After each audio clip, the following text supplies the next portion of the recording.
এই first time নিজে হাতে পাঞ্জাবির উপর পেন্টিং করলাম। রাত পেরোলেই সরস্বতী পুজো।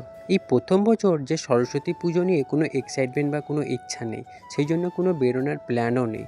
তো যাই হোক, পুষ্পাঞ্জলি তো দিতেই হবে। আর কোথাও যাব না বলেও কোনো পাঞ্জাবিও কেনা হয়নি। তাই ভাবলাম ঘরে তো দু একটা পাঞ্জাবি আছে, সেই পুরানো পাঞ্জাবিগুলোর উপরেই কিছু একটা করে সেটাকে একটু ইউনিক স্টাইল করে নিই। তো যেমন ভাবা তেমন কাজ, আমি বসে পড়লাম পাঞ্জাবির উপরে পেন্টিং করতে। আর এই ফার্স্ট টাইম আমি পাঞ্জাবির উপর পেন্টিং করব।